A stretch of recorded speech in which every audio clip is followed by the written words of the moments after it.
महोदय, मैं आपके माध्यम से सदन को यह भी अवगत कराना चाहूंगा कि सीमा पार करना या वहां की टेरिटरी कैप्चर करना इस ऑपरेशन का उद्देश्य नहीं था।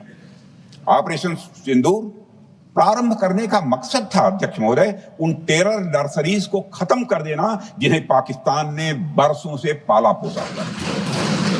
और यह ऑपरेशन उन मासूम परिवारों को न्याय दिलाने के लिए लॉन्च किया गया था जिन्होंने पाक स्पॉन्सर्ड टेररिस्ट अटैक्स में अपने प्रियजनों को खोया था। हमारी सेनाओं ने सिर्फ उनको टारगेट किया जो इन आतंकियों को सपोर्ट करते हुए भारत पर हमला करने की कोशिश में लगातार शामिल थे।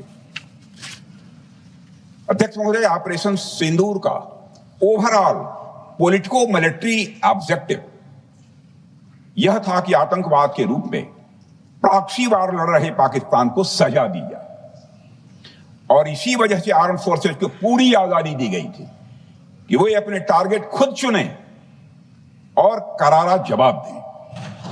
और इस ऑपरेशन का उद्देश्य कोई भी युद्ध छेड़ना नहीं था, बल्कि फोर्स के डिमॉन्स्ट्रेटिव यूज से एडवर्सरी को झुकने के लिए मजबूर करना था। 10 मई की सुबह जब भारतीय वायुसेना ने पाकिस्तान की मल्टीपल एयरफील्ड पर करारा प्रहार किया तो पाकिस्तान ने हार मान ली अध्यक्ष महोदय और हॉस्टिलिटी रोकने की कोशिश की। अब रोक दीजिए महाराज। उन्होंने यह कोशिश की, हमारे डीजीएमओ से बात की, महाराज अब रोक दीजिए, बहुत हो गया। यह पेशकश इस कैबिनेट के साथ स्वीकार की गई थी। सुने, रुकिए तो रुकिए, बता दूंगा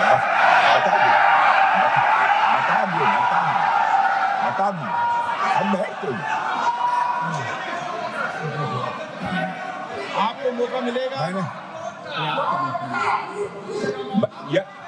यह क्यों रुका, इसका पहले ही मैं पूरी तरह से वर्णन कर चुका है अध्यक्ष महोदय।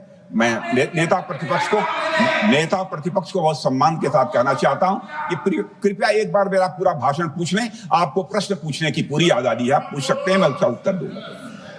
अध्यक्ष महोदय, 10 मई की सुबह जब भारतीय वायुसेना ने पाकिस्तान की मल्टीपल एयरफील्ड पर करारा प्रहार किया तो पाकिस्तान ने हार मान ली और हॉस्टिलिटी रोकने की उन्होंने पेशकश की। यह पेशकश इस कैबिनेट के साथ स्वीकार की गई हम लोगों के द्वारा कि यह ऑपरेशन केवल पाज किया गया है, स्थगित किया गया है। यह ऑपरेशन समाप्त नहीं हुआ है अध्यक्ष महोदय। अगर पाकिस्तान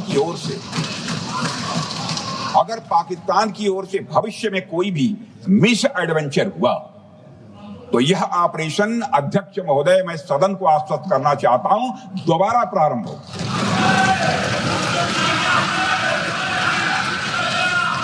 अध्यक्ष महोदय, भारतीय वायुसेना के जबरदस्त हमलों, नियंत्रण रेखा पर थल सेना की मजबूत जवाबी कार्रवाई और नौसेना के हमलों के डर ने पाकिस्तान को झुकने के लिए मजबूर कर दिया अध्यक्ष महोदय। और पाकिस्तान की हार उनकी एक सामान्य विफलता नहीं थी, बल्कि यह उसके सैन्य बल और मनोबल या दोनों की एक हार थी।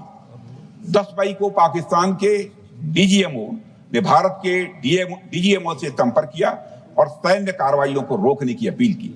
मैं सदन में यह बात फिर से दोहराना चाहूंगा कि पाकिस्तान के डीजीएमओ ने भारत के डीजीएमओ से संपर्क किया और सैन्य कार्रवाइयों को रोकने की अपील की।